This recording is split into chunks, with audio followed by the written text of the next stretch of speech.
Hello everybody, Megazard here, back at it again to give you another very exciting video. And for today's, this is going to be a little more spooky kind of video right here, because we are in the month of October. So I had to kind of give y'all some kind of content that's kind of related around this holiday season right here though. But if you hadn't already looked at the thumbnail already, yes, in this video I'm going to be giving out like my top 10 spookiest kind of Nintendo characters throughout the whole Nintendo's era right there. Anything as old as potentially NES or as most modern as the Nintendo Switch though. I feel like I got a good spread of things though. It's not necessarily everything that's like completely scary. There's a couple of them up in my list where it's like, as you're playing through games and you're younger as a child, it kind of creep you out a little bit. I got a couple of those up in there. Got your average, kind of trippy, a little scary, a little whatnot though. And then obviously got the cool kind of scary ones out there though. So yeah, this gonna be a wide range of different characters from different kind of genres and different kind of games and whatnot though. But as the video plays on, y'all gotta let me know in the comment section down below some of your favorite and most spooky characters from any kind of Nintendo game though. But yeah, that's gonna basically be the gist for this video though. But if you hadn't already done so, make sure to go and hit that like button, go ahead and hit that subscribe button and that bell to stay up to date on all things video game related I feel like talking about and discussing. But without any further ado,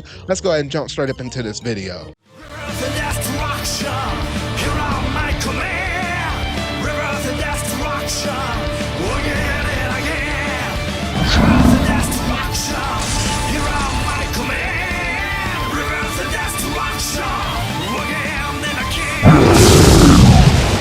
Alright, so just as a little warning, this is not numbered in any kind of particular order, but these are just, 10 different characters I just found kind of typically scary and ones I really like to talk about though.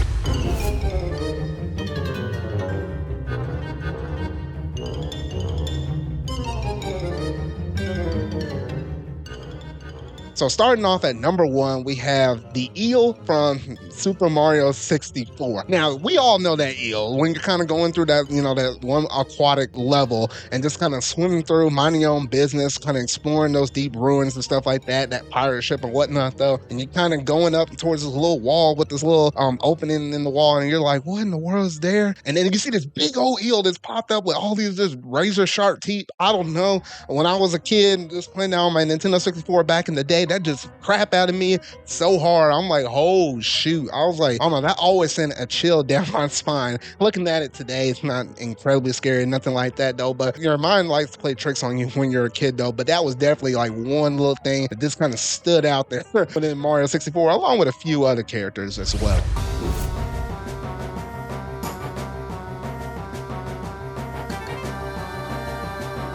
All right, so at number 2, Princess Shrew. Yes, that one princess character that's kind of like your evil antagonist for the Mario and Luigi series for Partners in Time on the Nintendo DS though. I don't know why, but when I was going through and playing that game as a child, I was like freaked out of my mind. I was like, get this thing out of my DS cartridge, put that thing off to the side. Like, I don't think I've seen a Mario character kind of look, you had Bowser, but Bowser's like a little fun, kind of scary or whatnot though, or borderline maybe not really so scary though, but Princess Shrew was like, oh shoot, and that was probably kind of my first main entry of really getting into the RPG genre through the Mario and Luigi series right there though. But I don't know, the way how they showed her off, the way how creepy she looked with the mushroom stuff, like you used to like Toad's happy-go-lucky red and white, but to see that weird light pink and color and purple, and I was like, whoa, what the heck? And then I think it's more so the music in the setting and all of that, like that just kind of freaked me out with the large blown-up text, usually all in caps. I don't know, she just bugged the crap out of me though. But that was just one that kind of got on my nerves as a child right there with Princess Shrew.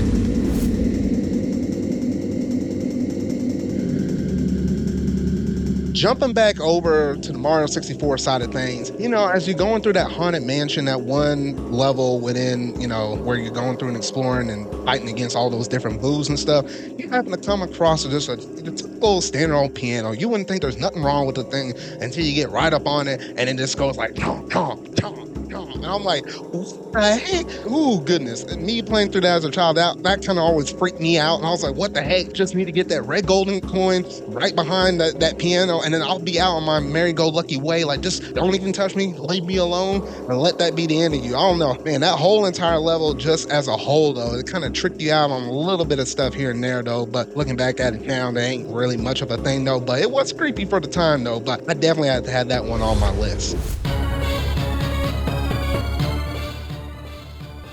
the SAX from Metroid Fusion. Oh, shoot. This right here, I think this is when the Metroid series kind of started to make a turn and get a little bit more creepy and a little bit more scared on the scarier side. It's not like full extremely scary or nothing like that, but it is enough to actually get your heart racing just a little bit. And oh my gosh, though, because the first time I saw that and I was playing Metroid Fusion for the first time in the lead up to Metroid Dread, I don't know, this is something about the SAX. And even though those moments when it did appear on screen, they were scripted, they only happened during certain moments, you just never knew exactly when that when that thing was actually going to make its face shown. And there was like one point where it's like you were in the morph ball and you were just trying to stay still. SAX was just slowly walking across the screen, and it was like, man, if you felt like if you just move one muscle, you just move one little tiny pixel, that thing would show up out of nowhere, especially when it dropped a super bomb and almost revealed your location, but you barely had to stay still.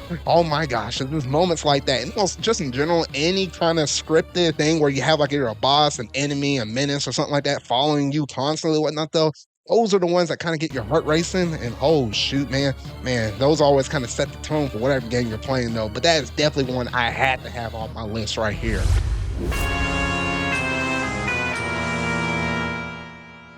The moon from Majora's Mask. Have you ever looked at that thing's face and was like, okay, this ain't your average moon. This thing looks like menacing. And it's like, that thing just looks kind of creepy, a little bit freaky. You're not kind of used to that within most video games, especially when in the N64 era at that time, though. And then the fact that that moon with this evil face and whatnot, though, in 3 days span, it was going to land on the face of the earth and just blow up and annihilate almost everything there. That's kind of crazy to think. And you talk about just kind of heart racing a little bit as you're going through and playing through these certain dungeons and just trying to hurry up and get stuff done within a timely manner, to hurry up and finish your day just so you can use that ocarina of time just to kind of rewind time back, whether it be 1 day, 2 days, or 3 days back in the past, just to make sure that that moon doesn't fall on the planet again, as you kind of got alluded to, what was it, at the very beginning of the game. Oh shoot, though. But yeah, just always looking at that moon and just always knowing if you don't hurry up and get your stuff done the right time, it could mean a potential game over. All this, that looming threat that the moon always gave it to you whenever, every time you looked at it. Oh my gosh, though. But yeah, just a little freaky right there for that moon right there.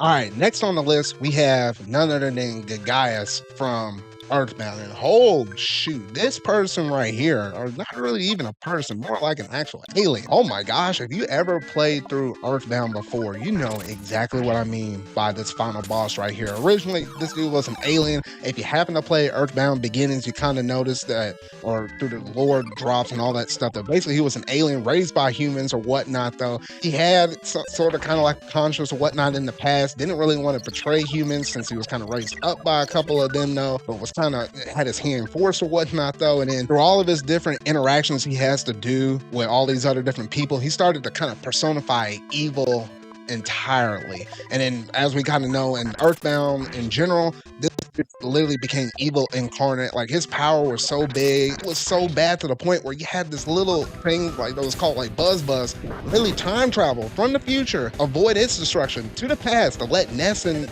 let Ness know, say, hey, you know what, there's this dude called Gguas and you got to go to points A, B, C, and D, and you know, do all of these different various tasks so that way you have a chance of actually beating him. Like, this dude was so bad, they had to actually do the whole time travel stuff in an old game like that within a Super NES game. Like, that is just crazy in and of itself. And then even in the final boss, you couldn't hardly even touch the dude, and it took actually praying and making all these different connections that you had with all these different human bonds and stuff from all these different areas you explored throughout the game to actually influence him to actually take this dude down, because you couldn't even do hardly any physical damage to this dude. He was just that crazy, that strong. His power was so immense that not only did he affect the humans, but he also affected animals and even inanimate objects, which that was the reason why you saw so many different crazy boss fight interactions, and you know, you were fighting crazy things, even fighting taxis. Like, what the heck? But yeah, no, this dude was all powerful. This dude was crazy, sick. And if you've seen what that dude looked in terms of his final boss, like all those different eerie colors and stuff like that, gosh dang, this dude was truly something else right here. But that had to have been on the list.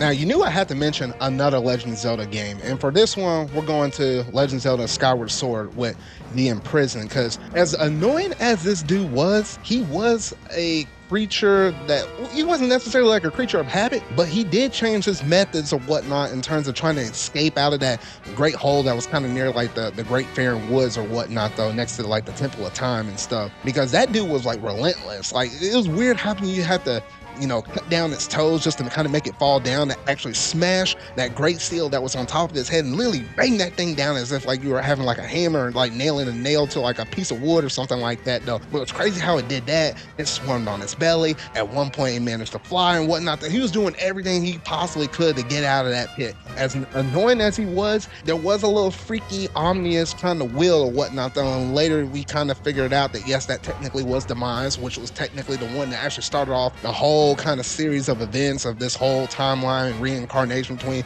Ganondorf, Link, and Zelda and whatnot, though. But the fact that that was him and his like kind of reduced state before we actually figured out that that actually was Demise, that was a little crazy and a little bit freaky, because as he kind of got closer towards the top, you were kind of, your heart might race just a little bit, trying to catch those little wind jets with your little cloth or whatnot, though, to kind of shoot yourself up in the air to catch him, because that dude was trying to take off for dear life to try to, you know, wreak havoc for everybody on the land of Hyrule or slash the sky people up above, though. But yeah, it was a little bit freaky, a little bit, you know, a little bit annoying, but oh shoot, man, that dude was a menace, though.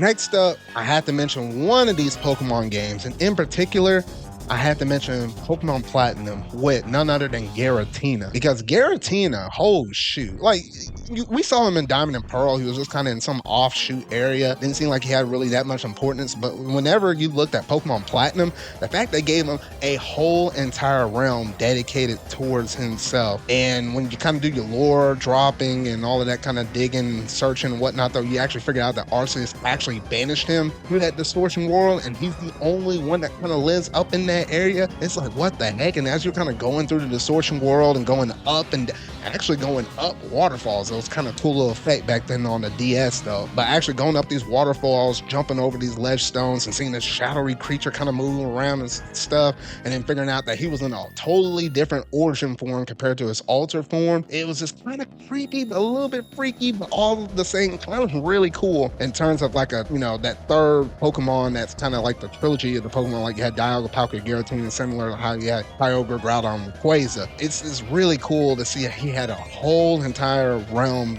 dedicated to himself, because he was just that evil and punished by Arceus himself, was technically like the god Pokemon or whatnot, though. Really cool, a little bit creepy, but nonetheless pretty interesting in terms of Pokemon and its lore right there with Giratina.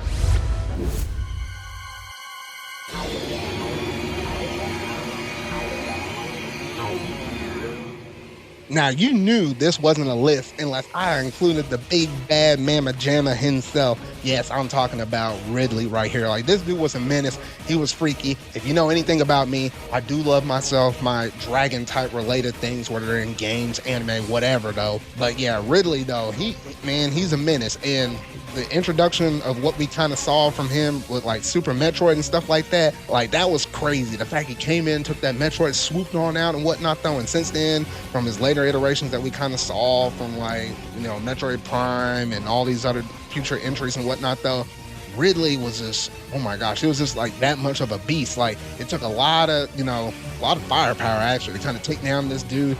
He was menacing, flying all the way around, slaying that little tail around, whatnot, though. There was a reason why people were really hyped when they actually included Ridley up for Super Smash Bros. Ultimate when he finally got added into that game, though. But while, yes, he is a little bit creepy and a little bit freaky, though, I mean, imagine just a kind of winged menace coming around and, like, slashing that Samus like that and whatnot, though. But honestly, he's really cool. He's definitely one of those cool, scary people. It's hard to take him super serious in terms of scary nature, though, but man, if you were to be thrown into Samus Aran's world right there and be face to face with, you know, Ridley like that, oh shoot, man. I know a lot of people probably wet them pants whenever they see that dude right there. I'm just saying though, but this is definitely one of my most favorite Nintendo villains right here, so I had to have him on the list.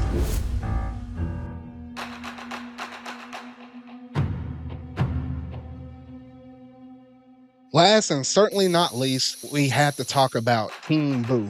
Now, obviously, we knew King Boo through a lot of different iterations from the Luigi's Mansion series, though, but in particular, Luigi's Mansion 3, I found him to be one of those pretty cool bosses or Nintendo antagonists and whatnot, though. Obviously, the main enemy for Luigi, kind of similar how Mario's main antagonist is Bowser, though, but this one is closely tied with Luigi and whatnot, though. But King Boo, the way how he kind of portrays, does his stuff, like he's like one of the few Nintendo antagonist that actually manages to actually lock up Mario. I mean, because you see Bowser try to do this like multiple different times though, but King Boo has like the most consistent track record, not only kind of getting, Mario, but also managing some through and capture other different people of the Mario crew, but somehow never manages to get his hands on Luigi. Is it because Luigi's just that? Is it just because Luigi is that good? I mean, who's to say right there though? But I mean, it is crazy nonetheless though. But King Boo is really cool, and the way how he can go invisible and stuff like that. The way how he, manages to actually do things that Bowser never actually was. I mean, he can trick you out. I mean, you face one way, you turn around, and he's right there. Like, it will probably scare the living daylights out of most anybody though, if you actually were to see a ghost or whatnot though. But yeah, I definitely have to actually mention King Boo because he's just definitely the personified scary, but not super scary, but scary in the sense that it kind of encompasses anything that's Halloween related in terms of ghosts right there. So yeah, so that basically does it in terms of my top 10 list of some kind of freaky-ish, scary-ish, or cool kind of scary Nintendo characters throughout the history of Nintendo that kind of spoke or at least resonated with me personally though. Obviously, your list is going to vary quite drastically different for you versus me though, but I would love to see all your thoughts in the comment section down below. Did you agree with some of the ones that I had, or did you have some other ones and whatnot though? Again, this was just only with Nintendo characters. If I were to open this can of worms up for anything in gaming, I mean, obviously people are going to mention like the Resident Evil series, like when you got like Mr. X following you in Resident Evil 2, or even some indie kind of related things where you got stuff that's like Flowey, which within the Undertale series, all those characters can have like their weird, scary, quirky little messes though. But Flowey is like a really messed up individual right there though. But I would love to see all your thoughts, whether it's Nintendo or anything else gaming, down in the comment section down below. Just let me know your scariest or most enjoyable, freaky, best antagonist, whatever, down in the comment section down below. But that's going to basically do it in terms of this video right here. So if you really like it, make sure you're going to hit that like button, go ahead and hit that subscribe button and that bell to stay up to date on all things video game related I feel like talking about and discussing. So remember, y'all, until one video I make next, see y'all.